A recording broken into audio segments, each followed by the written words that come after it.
Estás escuchando Radio El Camino, transmitiendo verdad y vida.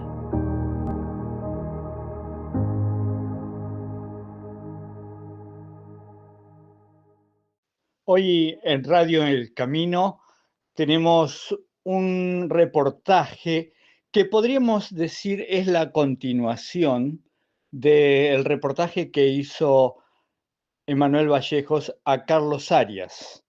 Queremos ahondar un poco más en su experiencia. Bueno, Carlos, fue muy aleccionadora, muy interesante la historia que nos contaste a través del reportaje con Emanuel Vallejos, pero quedaron algunos puntos por allí dando vuelta que queríamos profundizar. Por ejemplo, ¿cómo fue que comenzaste a beber? ¿En qué momento? ¿Qué te llevó a degustar las bebidas alcohólicas? Porque uno, claro, no nace tomando alcohol. Cuéntanos un poco de eso. Hola, hola Daniel, un saludo muy especial y un abrazo también muy especial para ti, para la radio y para todos los oyentes. Pues mira, Daniel, esta pregunta te la voy a responder, te podría responder esta pregunta de una forma muy sencilla, que es como yo la he respondido no pocas veces, porque como siempre estoy explicando y compartiendo mi testimonio. Pues de la forma que siempre la explico, pero le voy a añadir algo porque dijéramos que en esta respuesta a esta pregunta voy a intentar hacer, dijéramos, en la respuesta en sí un tipo de reflexión que quisiera que los oyentes pues tengan en cuenta. Yo creo que esto que voy a contar ahora tan solo se lo he explicado a una persona en mi vida, a un amigo que él no es cristiano, es una persona que yo le he estado dando estudios bíblicos porque a raíz de un libro que le regalé le llamó la atención, me pidió una Biblia, le regalé una Biblia, empecé a estudiar con él y me pidió estudios bíblicos y demás. Y esta persona también estuvo enganchada un poquito al tema del alcohol y tuvo que dejar según qué círculos de amistades, según qué personas dejar de verlas, porque tuvo que dejar el alcohol, porque también le estaba trayendo problemas en su vida, pero dijéramos que no llegan sus problemas ni a los tobillos, ¿verdad? De lo que yo sufrí. Y esta persona es a la única persona que yo creo, si no me falla la memoria, que yo le he explicado esto y ahora lo hago público a todo el que lo oiga. La forma sencilla de explicarlo es que, bueno, yo pues empecé a probar, o probé, mejor dicho, el alcohol de la manera que a todo el mundo le atrae cuando es un chavalín, como dicen aquí en España. El problema aquí es que en España es un país donde está muy normalizado el tema del alcohol a muy temprana edad. Es un país donde hay una cultura de alcohol tremenda. Entonces, pues con el tiempo cada vez menos, pero décadas atrás, pues es muy normal que de muy joven se pueda beber. No es que esté bien visto, pero la sociedad en la que vivimos en este país, pues te lleva a esto. Es decir, tú creces viendo a las personas bebiendo en el bar, en las tascas, o como le dicen, ¿verdad? En los bares de copas. Bueno, cuando uno es pequeño no frecuenta estos lugares, no te dejan entrar, pero continuamente estás viendo a la gente bebiendo en la calle, en el bar, en la cafetería y demás. Y pues pocas personas son las que no tienen una familia, que alguien de la familia pues beba alcohol, consuma alcohol. Y es algo normalizado en este país. Entonces, pues yo creo que fue como, sí, yo creo que eran a los 13 añitos, bien temprano, pues en un grupo de amigos de esa época, ¿verdad? De niños, pues compramos, no, no recuerdo dónde ni cómo las conseguimos ni nada, compramos unas cervezas y bueno, decidimos, vamos a probar el alcohol y la manera más rápido y lo que más se bebe aquí, lo normalizado y lo más típico es la cerveza, ¿verdad? Compramos unas cervezas y bueno, como en aquella época se consumía mucho, hoy por hoy también se conoce, pero se ha perdido esa costumbre, las famosas llamadas aquí en España litronas, es decir, envases de cerveza de cristal de 1 litro, de ahí el nombre litrona, donde se consume, dijéramos, a pico, como dicen, ¿verdad? A morro, sin vasos. Así como se consume también la marihuana, ¿no? Pues pasándolo de uno a otro y tal. Recuerdo que básicamente a nadie, nadie nos gustó. Eso dijimos, wow, ¿y que esto cómo le puede gustar a alguien? Esto es feísimo, esto es amargo, esto no, pero bueno. Y luego, pues, con el tiempo, esto, pues, al principio no te gusta, pero bueno, luego como se dice que le vas cogiendo el sabor y eso te lleva a otros licores y demás. Y luego pues el vino y demás. Bueno, y luego ya pues los alcoholes duros y tal. Y esta es la forma. Creo que aquí es algo normal. Pocos son los jóvenes que no llegan a probarla y muy poquitos son los que realmente nunca lo prueban y tal. Y bueno, eso puede derivar en tu vida a que que te causen adicción o no, o simplemente lo rechaces, no te guste, tomes otro tipo de vida y te vuelque o vas a vivir a otro lugar donde ya eso ya no es tan típico. Pero bueno, es algo muy normal en este mundo, en este país, mejor dicho. ¿Qué ocurre? El punto donde yo no he explicado a nadie, básicamente, en testimonio, y como digo, a esa persona, a este amigo, solo le expliqué. Lo que ocurre, en mi caso, lo que a mí me pasó, que como digo, en la sociedad está tan bien visto, dijéramos, no, no bien visto, sino tan normalizado, el tema del alcohol en nuestro que vivir, dijéramos, en el ámbito social, que es algo que, bueno, ocurre, ¿verdad? Y a mí me ocurrió. En unas navidades, en casa de mis padres, con mis hermanos son mayores, tengo 2 hermanos mayores, estaban mis padres, mis hermanos, creo que también estaba, recuerdo, mi cuñada. Y bueno, pues si yo, como os he comentado el día que probé la cerveza, bebí cerveza, tenía 13 años, pues yo creo que esto me pasó con 11 quizá años, a lo mejor 12 añitos, donde se hace la típica broma de, bueno, el niño ya no es tan niño, vamos a darle un vasito de alcohol suave, ¿verdad? No te dan un vaso de whisky. Es una bebida típica aquí que se consume, es la denominada sangría. Es vino, por lo general vino de mala calidad, la mezclan con, creo que tiene un poquito de champán y le agregan muchas frutas dentro de la bebida y se sirve bien frío con mucho hielo. Lo que hace es que el azúcar de tanta fruta, ¿verdad? La fructosa hace que el alcohol, pues bueno, dijéramos que sube bastante rápido a la cabeza. ¿Era esto o el tinto de verano? El tinto de verano también es vino mezclado con un tipo de soda que le decimos gaseosa, bien fresquito, con limón. Algo de estos dos brebajes fue, no recuerdo cuál. Y bueno, pues yo bebí este vaso de brebaje alcohólico y entonces, pues bueno, a mí me gustó, era agradable, era dulce, era sabroso, pero claro, un niño, pues eso rápido lo nota, ¿verdad? Lo nota en el cerebro. Y bueno, y pues aquello me gustó. El efecto que hizo en mí, pues me gustó. Y bueno, la sorpresa fue, por ejemplo, que cuando pues te dan un vaso y ya está, no van a permitir que te emborraches o que tú sigas porque tienes una edad. ¿Qué ocurre? Que la sorpresa fue, por ejemplo, mi hermano mayor, siempre lo recordaré, y mi hermano mayor muchas veces me lo recordaba, que la sorpresa fue que cuando él se levantó de la mesa y me descubrió a mí que yo estaba, pues claro, a mí me gustó eso, yo quería más y yo sabía que ellos no me iban a dar más.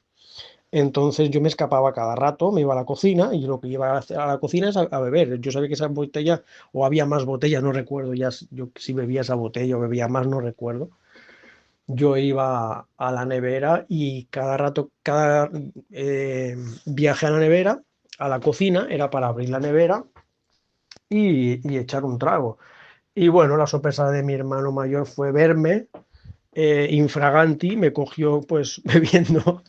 Eso le causó risa, ¿verdad? Fue como estamos de fiesta, de jolgorio, como se dice, causó gracia, todos se lo tomaron a bien, todos se rieron. Y, ay, mira el niño, ¿dónde está? Mira el niño que le ha gustado. Bien, se quedó la experiencia en eso. Eso no me derivó ningún problema después. Esa experiencia se quedó así y luego dijéramos que a mí no me causó ninguna adicción, por lo que yo realmente, pues, era un niño, realmente, aunque podía haberlo hecho, pero ya. Entonces, ¿qué sucede? ¿Por qué digo que esta respuesta quiero que sea un poquito a modo de reflexión? Cuando yo ya a los 13 años, lo que he comentado, que ya con unos amigos pues fuimos a probar la cerveza y tal, yo ya sabía lo que era el alcohol y yo sabía los síntomas que tenía por esa experiencia que yo tuve esa Navidad en casa de mis padres. Otros amigos no conocían, pero yo sí. Yo esto no lo comenté a nadie, pero ¿qué sucede? Ya había algo dentro de mí. Entonces, ¿por qué traigo un poquito a mesa esta experiencia o esta experiencia que no he explicado muchas veces o no he explicado nunca cuando explico este tema? La cuestión es que hay una normalización en la sociedad y dentro de la familia. Eso es lo grave, que dentro de la familia, porque dentro de la familia tiene que haber una protección hacia el menor por parte de los padres y los hermanos mayores, de que la sociedad les ha vendido que esto es así, y esto tarde o temprano, ¿verdad? Ya hay una idea dentro de la familia, sobre todo de los padres hacia los niños, hacia los hijos, que dicen, bueno, mejor que lo haga en casa y nosotros viéndolo, que no que lo haga en la calle, no sabemos con quién, cuándo y cómo. Eso es algo que yo siempre con el tiempo, cuando yo empecé a tener problemas de adicción, lo condené. Yo no me victimizo ni estoy, dijéramos, echando carga y culpabilidad a mis padres y a mis hermanos, ni mucho menos. Ellos hacían y actuaban como digo que la sociedad les ha inculcado, les ha en cierto aspecto normalizar. Pero siempre he visto que es algo muy peligroso, porque luego lo he visto yo en mi familia, cuando ya como adulto y yo teniendo problemas de adicción y ya superados esos problemas de adicción, yo he tenido que ver eso y he tenido que callar y, como dice, otorgar, porque sabía que en ese momento si yo decía algo iba a causar problemas, porque me va el fanático, el religioso, el cristiano, el santo, el pudoroso, y entonces yo evito esos problemas, me callo, pero veo que es un problema que sigue extendiéndose dentro de las familias en generación tras generación. Es decir, a lo que voy, esta es la reflexión que quiero como respuesta a esta pregunta, Daniel. Un padre puede decirle a un hijo que es menor no es algo bueno porque es menor, decirle, mira, estamos de fiesta, es un día festivo, es un día especial de la familia y te vamos a dar un vasito de esto y lo vas a tomar, pero solo este vasito. Porque, bueno, y con ese pensamiento, porque tú lo puedes hacer luego después y con quién y no sabemos con quién, preferimos que lo pruebes aquí, ahora y con nosotros. Bien, eso puede salir bien y puede salir mal. Es decir, no porque el niño se le conceda hacer eso, no tiene que salir un demonio, ni tiene que ser un adicto en potencia, pero puede que sí. Si esa persona luego, como me sucedió a mí, por ejemplo, recae o su vida va a encaminarse a un problema serio de adicción, pues bueno, quizá esa adicción la podía haber tomado de la calle, podía haber probado por primera vez esa droga o esa sustancia o en este caso el alcohol en la calle, a escondidas de los padres, pero no es el caso. Es decir, lo ha probado por medio de los padres. Entonces, no es que los padres estén creando un monstruo, se crea un monstruo en la situación en la que sea, porque si esa persona va a ser propensa a que le va a sentar mal y va a crear una adicción, independientemente de que lo pruebe con los padres o independientemente de que lo pruebe con otras personas, le va a suceder. Pero el problema es que has sido tú el que le has dado por probar primera vez esa sustancia. ¿Qué hubiese pasado si tú por primera vez no le hubieses dado ese alcohol? En este caso, puede ser una droga, pero estamos hablando de alcohol, ¿no? Que es lo normalizado en la sociedad. ¿Qué sucedería? O sea, realmente, quizá tú le estás dando el momento en que pruebe eso, y si no le das ese momento a tu hijo en ese momento de su vida, quizá no lo vuelva a tomar. Es decir, yo, por ejemplo, yo me lo dieron en casa y luego 1 año, 2 años, no recuerdo después, ya se me dio la oportunidad de tomarlo, pero yo ya sabía lo que era. Pero, ¿y si yo lo hubiese tomado en casa perdón, si no lo hubiese tomado en casa de mis padres y hubiese hecho una vida normal? No sé, me hubiese dado por el deporte. Bueno, yo hice deporte y hacía deporte y tal, pero bueno, me tiré por esos derroqueros, ¿verdad? Del alcohol. Pero, ¿qué sucedería si, por ejemplo, no me hubiesen dado de probar nunca y mi vida hubiese ido por otro lado? No hubiese pasado absolutamente nada, ¿verdad? Pero sucedió. Y no culpabilizo a mis padres ni a mis hermanos, ni mucho menos. Pero yo tuve un problema serio con ese asunto y fueron mis familiares los primeros en que me dieron de probar eso. Creo que es un peligro muy, muy, muy serio. Es decir, es una excusa el decir, bueno, no pasa nada, todo el mundo lo prueba y algún día lo probará, entonces mejor no. Si lo tiene que probar, que lo pruebe, pero que no seas tú el responsable o la primera persona, que no venga de ti que pruebes eso. Tú eres una persona mayor, él es tu hijo o tu hermano menor o quien sea, y tu deber es cuidarlo, es protegerlo.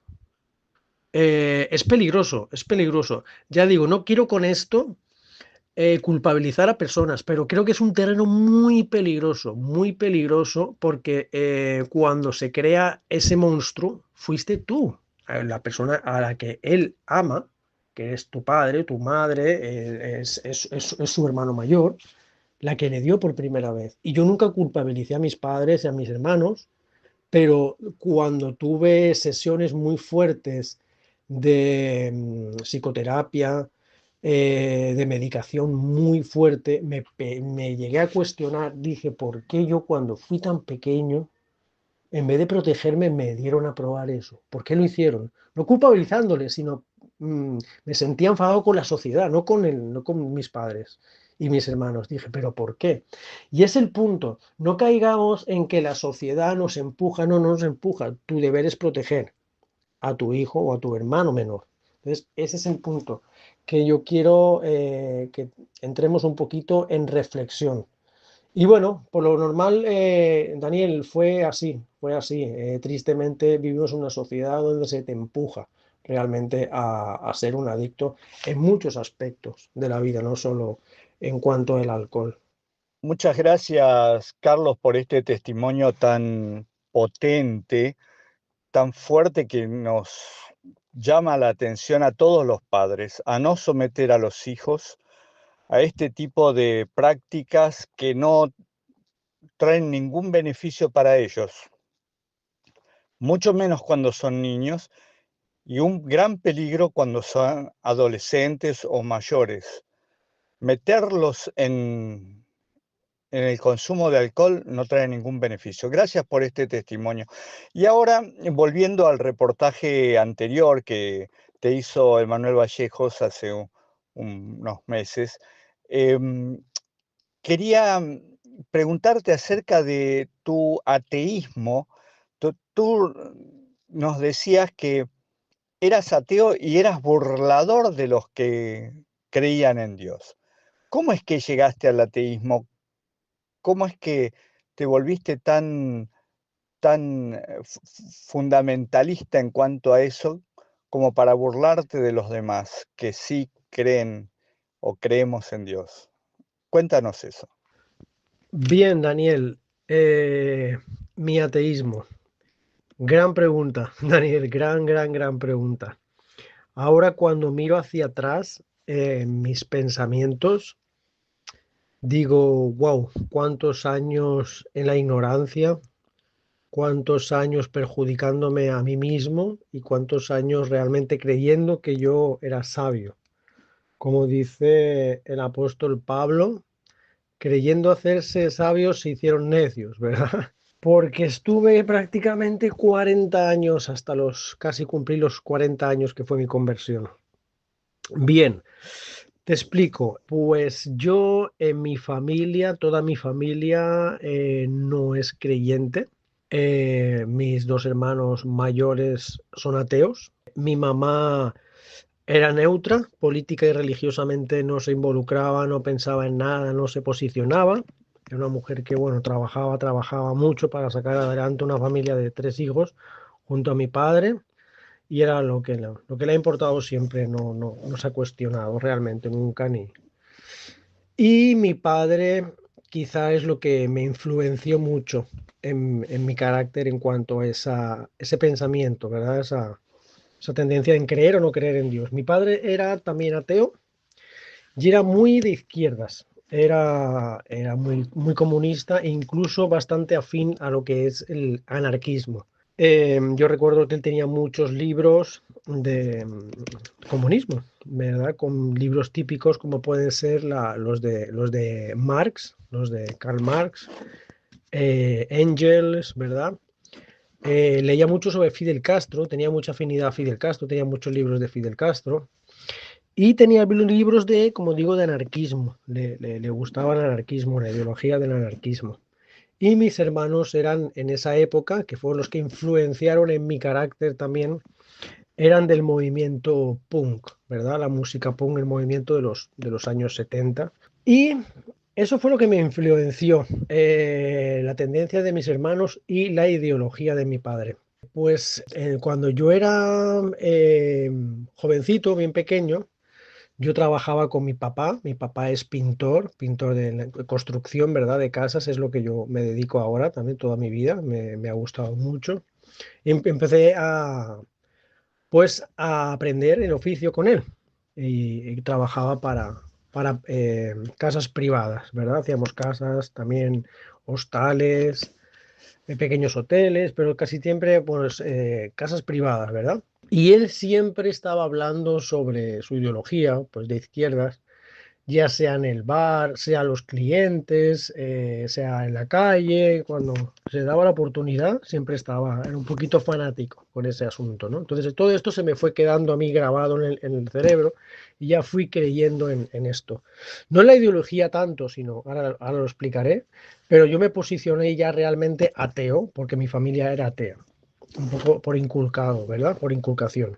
En el colegio, en los estudios, aquí en España era, bueno, y todavía lo es, había en mi época, ya pasada la transición, ya pasada la dictadura de Franco, ¿verdad? Pues ya se podía elegir entre la materia de religiosa o la materia ética, que era la opción a los que no querían estudiar religión. Entonces yo opté por la ética y todo esto, pues ya. Dijéramos que ya me posicioné inculcadamente, ¿verdad? En este bando, no creer en Dios. Entonces, ¿qué sucedió? Que yo cuando ya empecé a ser ya un adolescente, pasados esos 13 años que yo ya empecé a consumir alcohol, ya lo menciono yo en mi testimonio con Emmanuel Vallejos para Radio El Camino, lo mencioné, que formamos una banda de punk, pero un tipo de punk que se llama hardcore, que es un punk más acelerado y bueno, música más rápida y bueno, y esa ideología pues tiende a ser una ideología es un poquito extrema, ha hablado sobre las injusticias, pero suele ser también un mundo en el que aunque no todos, hay una parte que sí, en no creer en Dios, ¿no? No son creyentes, aunque hay gente que sí y bandas que sí. Entonces, ahí es cuando se empezó a afinar, dijéramos, o a radicalizar mi ideología atea. Empezamos a formar una banda, con 15 añitos ya empezamos a hablar de hacer una banda de música.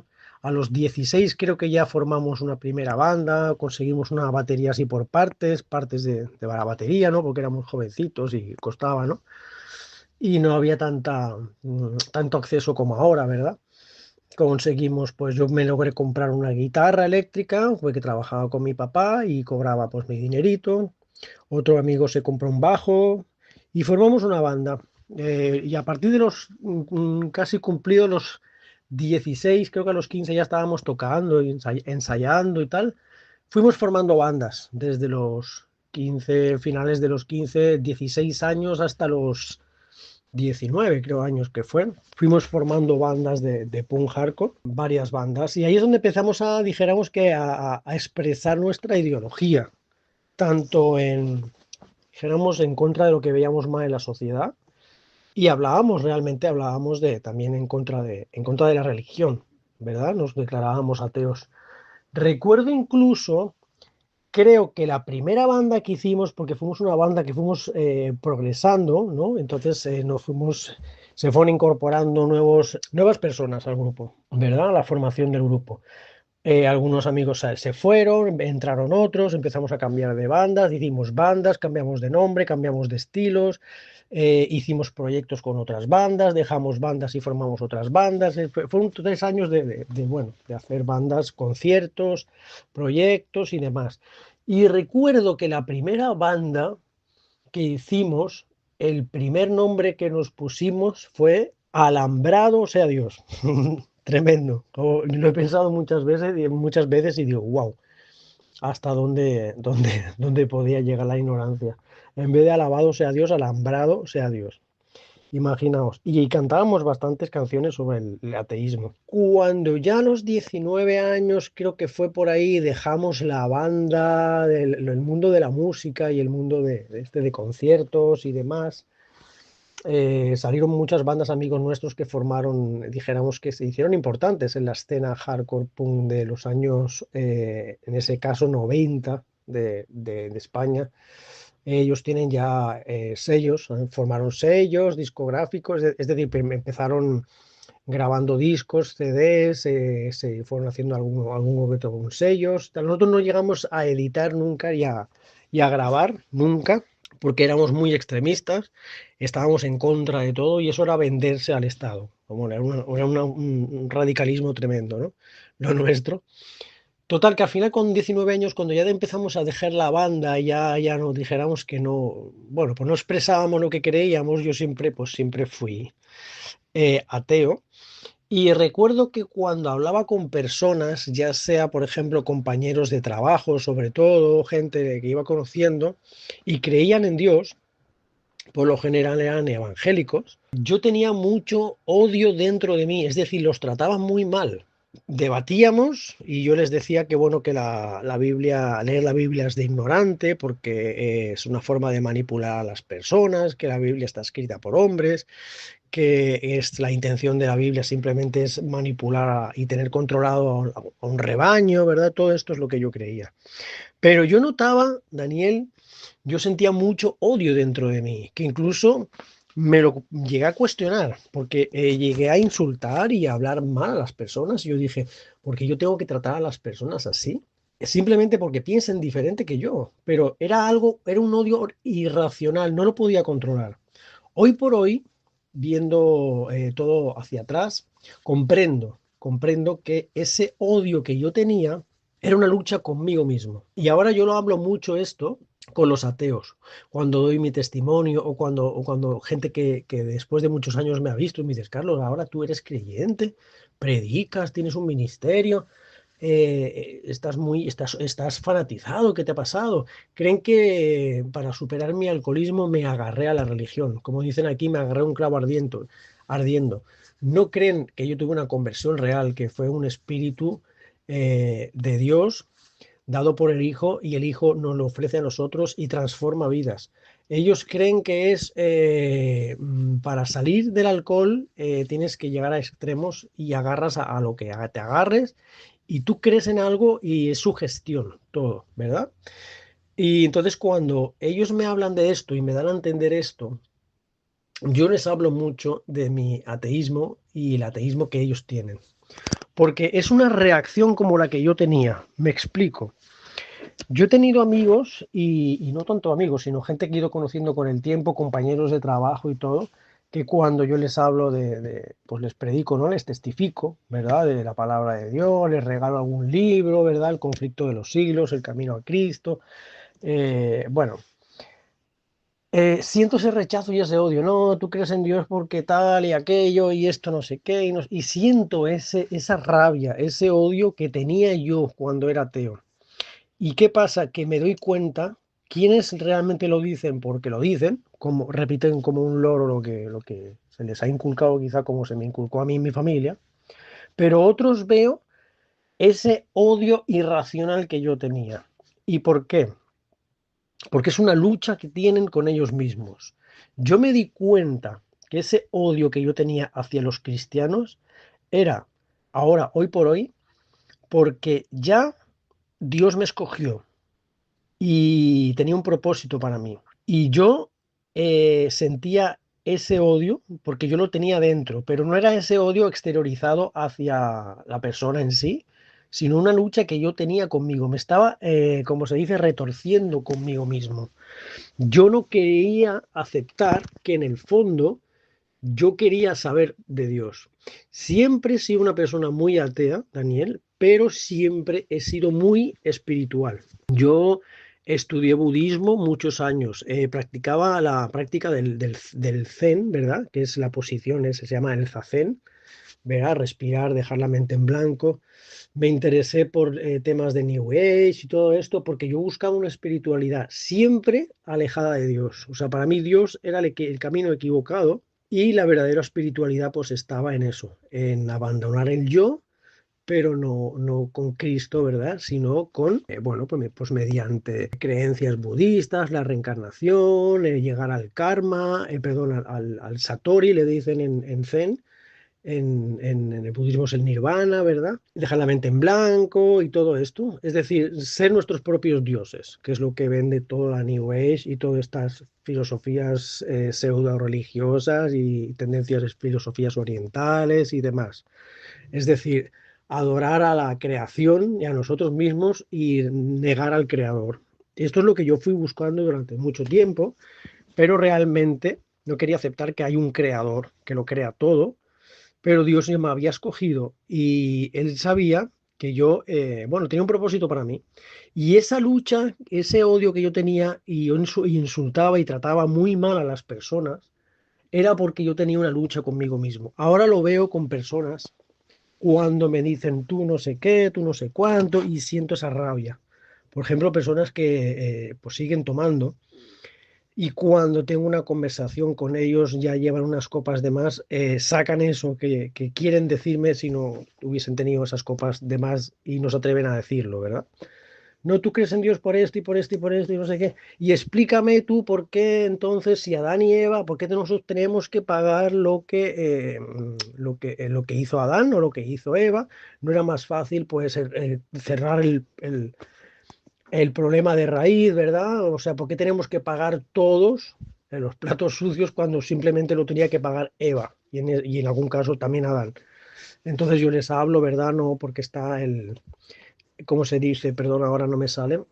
El libre albedrío, entonces Dios es amor. Tú crees que Dios no es amor, pero si tú dices que Dios es un Dios dictador y un Dios agresivo y un Dios pues asesino, entonces te contradices diciendo que tendría que haber matado a Adán y Eva. Los llevo a un punto donde quiero hacer es reflexionar sobre el libre albedrío, ¿verdad? La libertad de conciencia, pero ellos no lo quieren aceptar, se remueven por dentro, levantan la voz, empiezan la agresión verbal y eso era yo y entonces estoy viéndome en un espejo y comprendo que esas personas son agresivas porque dentro de ellos están buscando algo que no saben que su interior lo está buscando. Y esa es la razón de mi ateísmo. Yo me di cuenta que era muy ateo porque realmente era muy espiritual y estaba buscando los lugares equivocados. Y ahí es cuando yo ya después, con el tiempo, cuando mi dependencia y mi adicción se fueron ya acentuando y ya estaba gravemente, dijéramos, en peligro mi salud física y mental, es cuando empecé a cuestionarme sobre realmente que si verdaderamente existe un Dios y realmente todo lo que yo estaba creyendo era una mentira y la verdad dependía de aquel que hablan, ¿verdad? Del Todopoderoso. Muy interesante tu testimonio, Carlos, y de verdad, muy sincero también. Creo que a mucha gente le pasa lo mismo. No es una cuestión tuya nada más. A muchos ateos les pasa lo mismo. Pero bueno, espero que tu testimonio sea comprendido también por muchos de los que escuchan nuestro programa. Y ahora me viene a la mente preguntarte, ¿qué es lo que te llevó a Dios? ¿Cómo llegaste a conocer a Dios, a confiar en Dios, a amarlo? Cuéntanos de eso.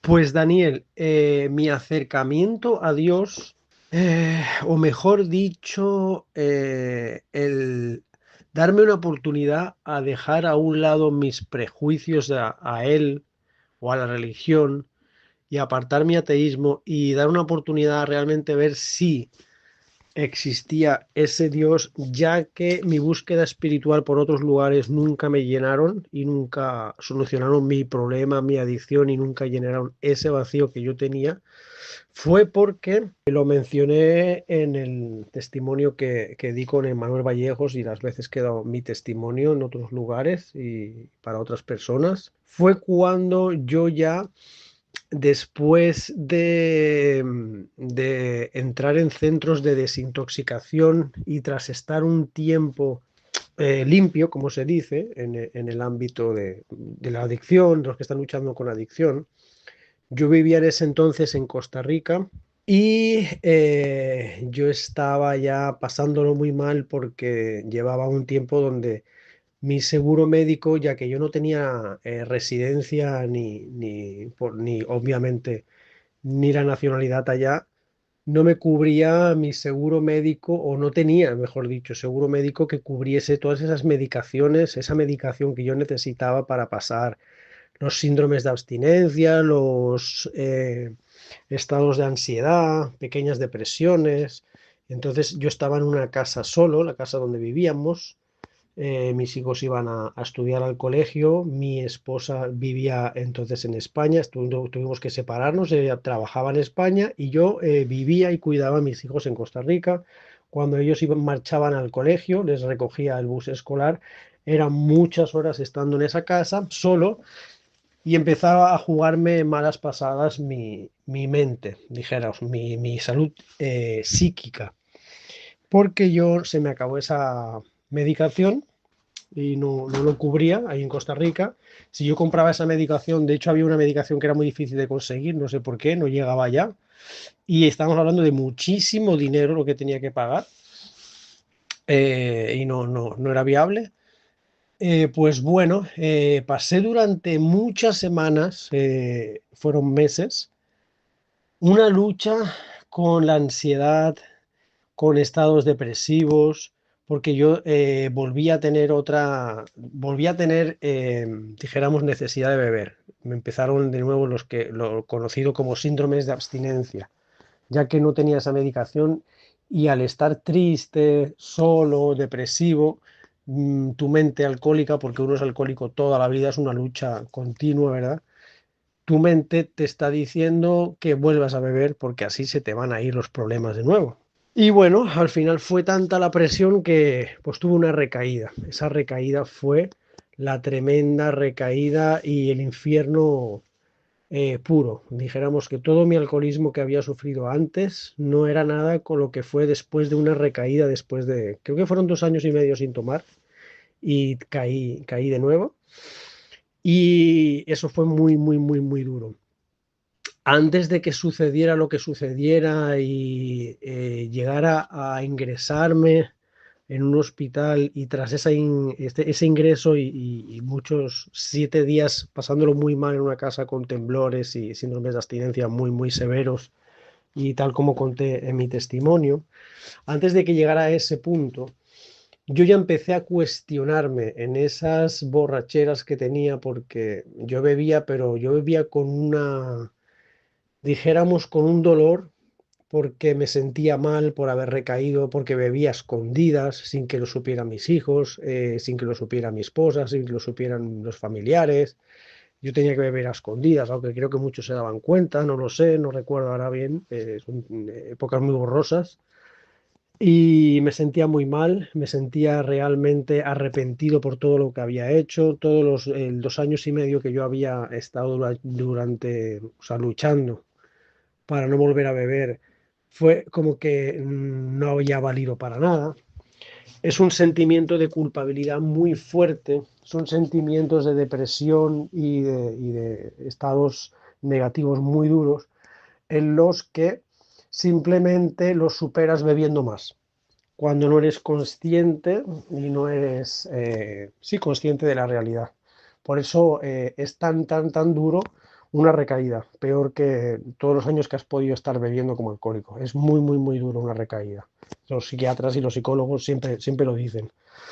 Y entonces yo, dentro de esos días, esas noches de borrachera y días, yo me cuestioné si realmente existía un Dios. Yo veía ya que mi vida estaba yendo hacia un rumbo muy peligroso. Pedí una Biblia, no recuerdo bien qué familiar por parte de mi esposa allá en Costa Rica me la ofreció, no recuerdo bien. Creo que sí tenía uno en la casa porque yo leía mucho y tenía muchos libros y bueno, bueno, en Costa Rica no muchos, en España es donde tenía todos, en Costa Rica tenía los que podía.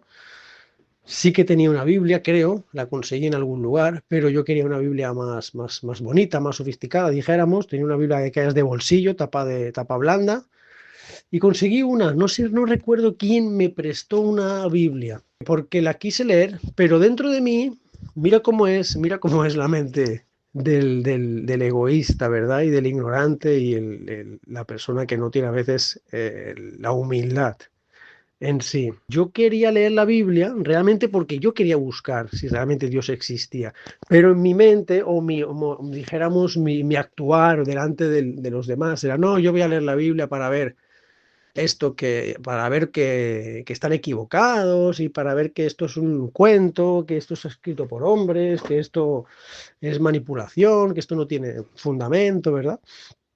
Yo empecé a leer la Biblia buscando los defectos, dónde es que se equivocaba. O sea, yo quería realmente saber si Dios existía, pero aún así actuaba rebeldemente. O sea, era algo absurdo.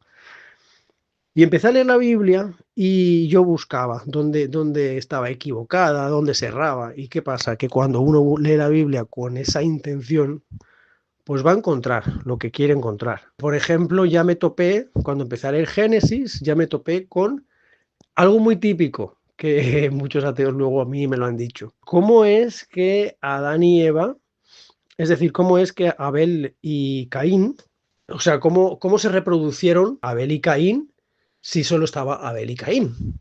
¿Verdad? O sea, Adán y Eva tuvieron Abel y Caín. Eso es lo que nosotros leemos en la Biblia. Y si tenían Abel y Caín, eran los únicos hijos de Adán y Eva, ¿cómo se reproducieron? Entonces yo dije lo que dicen muchos ateos. Obviamente que los hijos tuvieron que tener relación sexual con la madre, con Eva.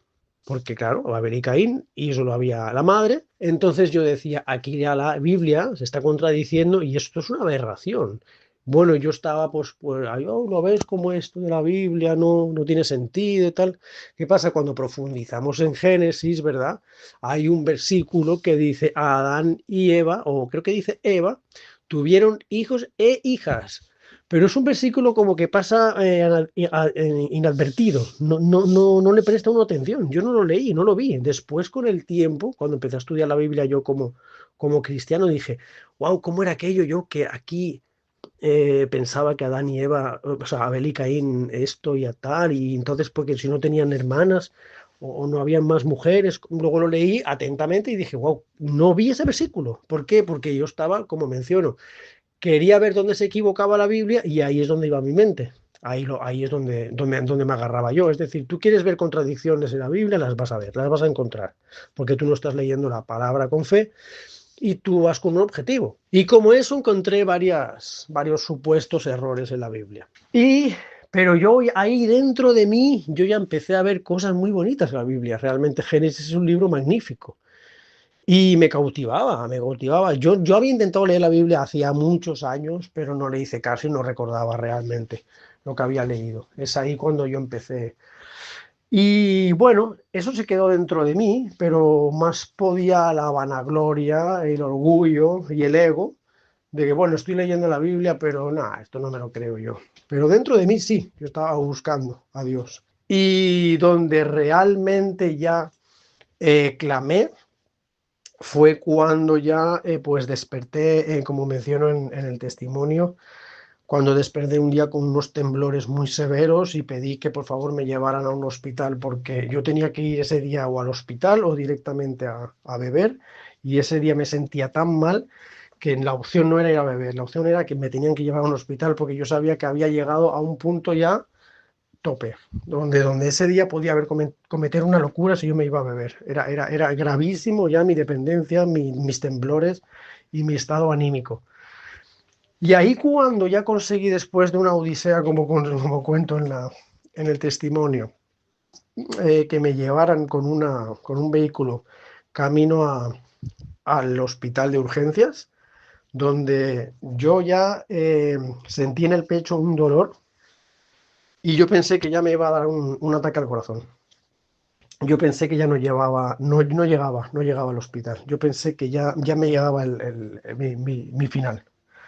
Yo sentí un dolor muy fuerte en el pecho, me agarré el pecho, se dieron cuenta mi cuñada que estaba de copiloto y conducía mi concuñado. Me dijo: Carlos, ¿te duele el pecho? ¿Te sientes mal? Y yo no pude ni hablar. Asentí con la cabeza y aceleraron y llegamos, y ellos ya vieron que yo quizá llegaba ya con un ataque al corazón. Me fueron a ingresar directamente a hacerme un TAC, ¿verdad? Una prueba para ver, pues, descartar si era un ataque al corazón. Y ahí es cuando yo agaché la cabeza, agarrándome el pecho, la mano derecha agarrándome el corazón, agaché la cabeza, cerré los ojos, Daniel, hermano, y dije: Dios, sálvame. Si yo estos días que he estado leyendo la Biblia es porque yo te estoy buscando. Eso era mi pensamiento, ¿no? Pero mi clamor fue: Dios, sálvame.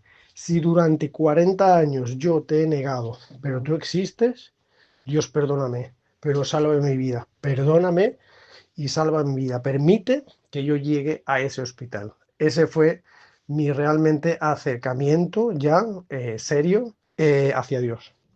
Muy interesante lo que dices, Carlos, porque es verdad. Cuando uno quiere encontrar algún problema con los relatos bíblicos, lo encuentra, ¿no? No tiene dificultad con eso. Es más, generalmente los encuentra porque no leen todo el contexto, y el contexto de lo que tú mencionas está en el capítulo 5. La historia de Adán, de Abel y Caín, está en el capítulo 4, así que hay que avanzar un capítulo más para leer que después de Set, Adán tuvo otros hijos e hijas. Después de Set, después de Caín, tuvieron otros, tuvieron muchos. Adán vivió 930 años, tuvo muchísimos hijos. Así que sí, es verdad eso. Y realmente tuviste que pasar por una experiencia traumática para conocer a Dios. En todo este tiempo, ¿sentiste que tu fe en Dios se mantuvo igual, creció, varió de alguna forma? Pues sí, Daniel, mi fe ha ido en aumento y ha variado también. Ha ido en aumento en cuanto ha ido en aumento también mi sabiduría o mi conocimiento, mejor dicho, sobre las escrituras, y en cuanto he querido implicarme más en el Evangelio. Como mi conversión fue, dijéramos, impactante, cuando yo recibí a Cristo, los que han escuchado mi testimonio, pues han oído, saben que yo recibí el bautismo del Espíritu al momento, tras ese impactante día que yo acepté a Cristo y sucedió lo que sucedió. Los que han escuchado mi testimonio saben. Entonces, a raíz de eso, pues claro, tras realmente estar en la oscuridad y de repente estar en la luz, cambiar toda esa angustia, congoja, depresión y todo por gozo, alegría, realmente, pues claro, eso es un cambio radical. Por lo tanto, eso es lo que se conoce como el primer amor. Yo estuve los primeros meses y los primeros quizá 2 años de mi conversión como cristiano, pues como se dice, en el aire, flotando. Es decir, yo estaba enamorado, enamorado de Jesús, enamorado de un Salvador que lo estuve negando y salvó mi vida cuando era digno de que me hubiese dejado hundirme, ¿verdad? Según mi criterio, mi forma de verlo. Entonces, claro, estaba enamorado. Todo era, pues mi vida cambió radicalmente, era feliz. Después de estar esclavizado por un vicio, por una adicción y por estados depresivos, pues realmente estar libre, feliz. Y claro, pues esos quizá 2 años, mi fe fue en aumento, en aumento, en aumento. Cuando más creció mi fe es cuando yo, como también lo converso, lo explico en mi testimonio, pasé de dejar de frecuentar las iglesias que frecuentaba del ámbito evangélicas, pentecostales y demás, porque yo quería saber más y profundicé en las escrituras. Cuando yo empecé a recibir, a estudiar el mensaje adventista, creció más mi fe. Cuando ya dijéramos, empecé a congregar en iglesias, ya se me dio un cargo incluso en la iglesia y todo, yo me sentí que yo tenía que comprometerme absolutamente con el Evangelio. Yo ya quería predicar, llevaba poquitas semanas frecuentando la iglesia y yo ya le pedí al anciano de la iglesia que yo quería predicar. Y bueno, ese fue dijéramos, un aumento continuo de fe. Cuando ya decidí hacer un pequeño grupo de WhatsApp que acabó convirtiéndose en un ministerio tras hacer una página de Facebook, luego pues un canal de YouTube y hoy día es mi ministerio, ¿verdad? Profecía Presente, pues cada vez iba más en aumento la fe realmente. En cuanto al compromiso, mientras más compromiso con el Evangelio, mientras más conocimiento de las Escrituras, más aumenta tu fe. Pero los que me conocen realmente, quizá de hace un año, pues los que me conocen, para no entrar en detalles, un choque que he tenido en mi vida personal muy fuerte, los que me conocen ya saben de qué se trata, para no entrar en detalles personales y demás, ahí varió mi fe. Ahí pues siempre hay un momento que tu fe cae. No estamos plenamente siempre, dijéramos, afincados y ahincados, dijéramos, a la fe continuamente. Nuestra fe por momentos decae, ¿verdad? Pero bueno, esa caída y dijéramos, ese bajón espiritual en cuanto a fe es de hace, pues prácticamente hace un año. Pero, ¿qué pasa? Que tras las pruebas, los duros golpes de la vida, siempre hay un propósito, ¿verdad? Sabemos cuando conocemos al Señor que todas las cosas, todos los que aman a Dios, todas las cosas le son para bien, dice la palabra. Y tras una prueba es para fortalecer nuestro carácter. Entonces, Dios permite que sucedan cosas porque después, a su tiempo, comprendes que eso es lo que tenía que suceder, porque quizá esa prueba lo que te está haciendo es fortalecerte, ¿verdad? Y diríamos que yo estoy en ese proceso ahora, estoy volviendo a subir ese nivel de fe porque tras una experiencia dura que he tenido, es un año muy duro para mí el presente, ya ha pasado lo más gordo y ahora pues comprendo qué había detrás de todo, qué propósito había, comprendo la misericordia del Señor y ahora está en aumento de nuevo mi fe. Pero eso ha sido un poquito pues mi relación en cuanto me preguntas, Daniel, cómo ha ido mi aumento o dijéramos, mi estado de fe durante todo este tiempo como cristiano. Muchas gracias, Carlos, por este testimonio tan relevante, tan inspirador. Y te mandamos un saludo desde aquí y quisiéramos tus últimas palabras, un consejo, una visión sobre lo que vive el mundo hoy, cómo evitar que más personas caigan en ese vicio tan nefasto. Algo que quieras decirnos para cerrar ya este gran reportaje que mucho te agradecemos.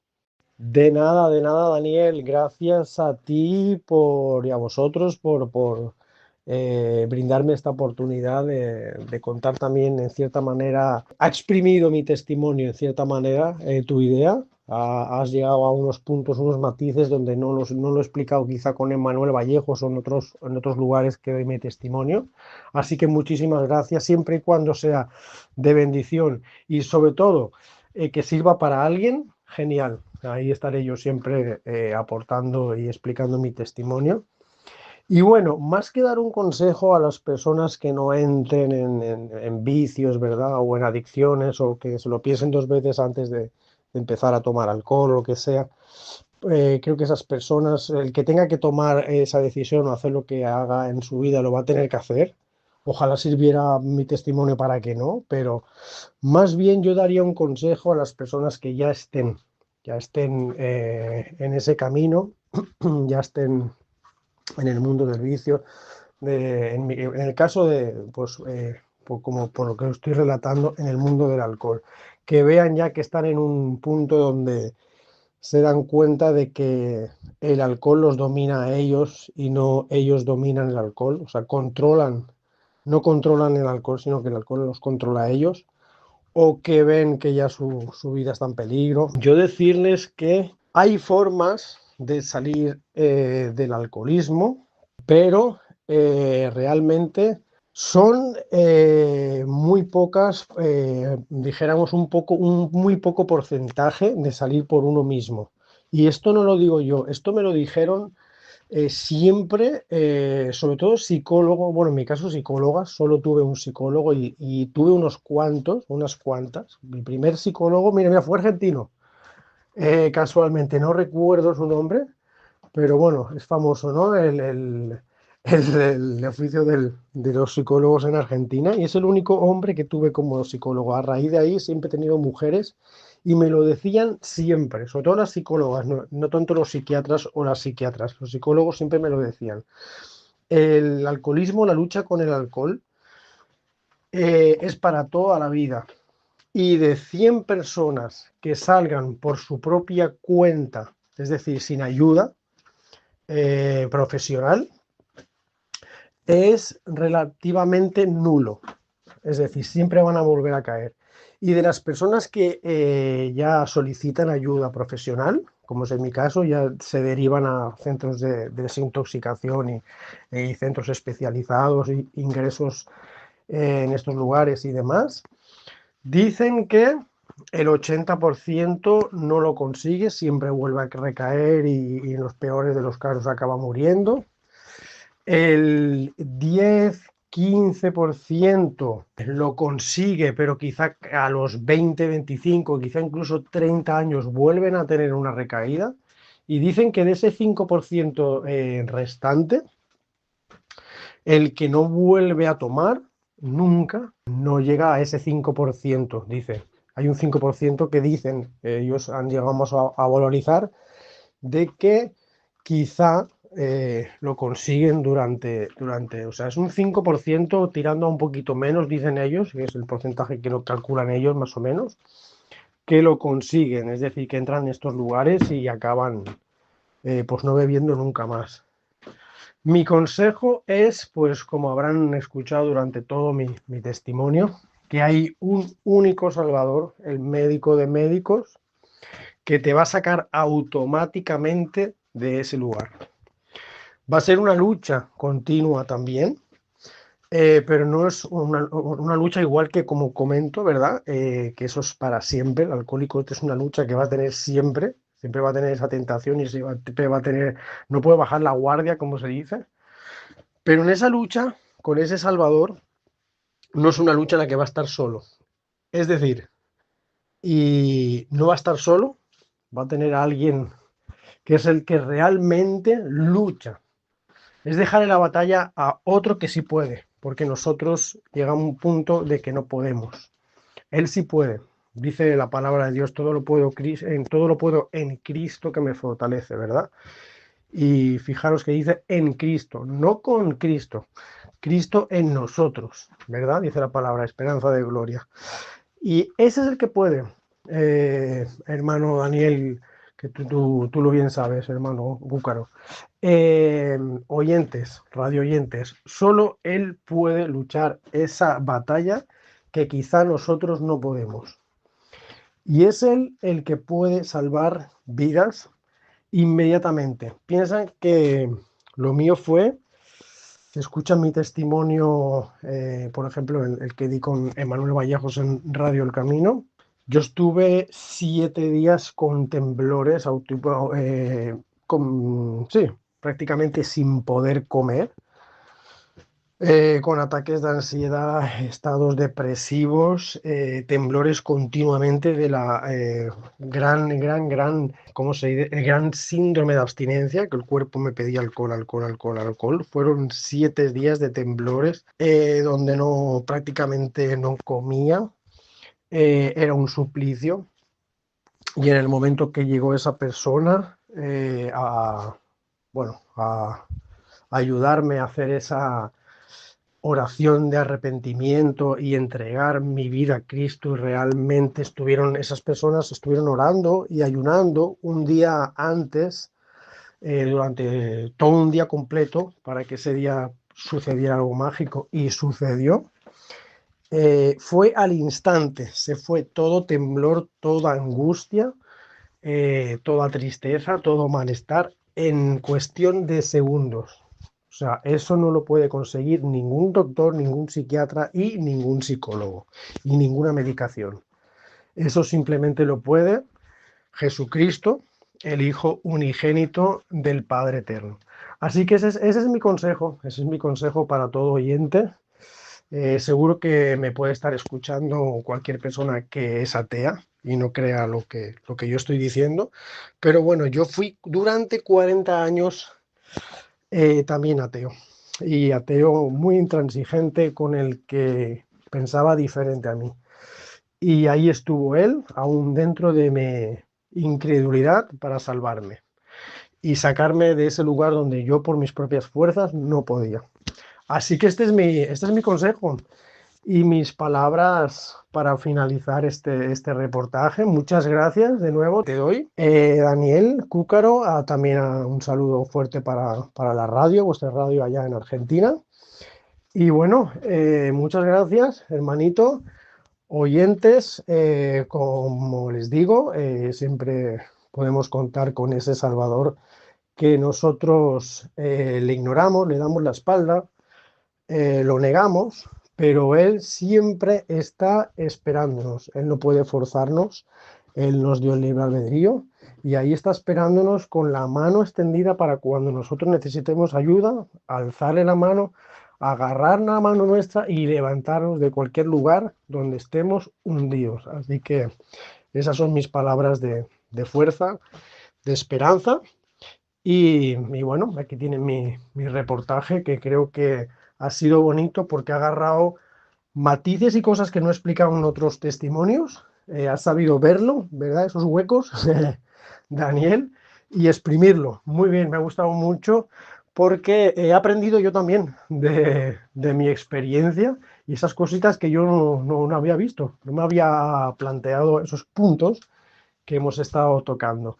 Así que muy bien, radio oyentes, hermanos, Daniel Cúcaro, radio de allá de Argentina, un saludo muy fuerte desde aquí, Carlos Arias, un servidor de España. Así que un placer y les mando un saludo a todos desde aquí. Muchas gracias a Carlos Arias del Ministerio Profecía Presente. Con este nombre lo pueden encontrar ustedes en Internet, en YouTube y en otras plataformas. Le agradecemos por su predisposición, por todo lo que nos ha contado, tan aleccionador. Y nos despedimos entonces hasta el próximo reportaje desde FM Alfa a Las Flores, Buenos Aires, Argentina, conjuntamente con Radio El Camino de Puerto Rico, Estados Unidos de América. Estás escuchando Radio El Camino, transmitiendo verdad y vida.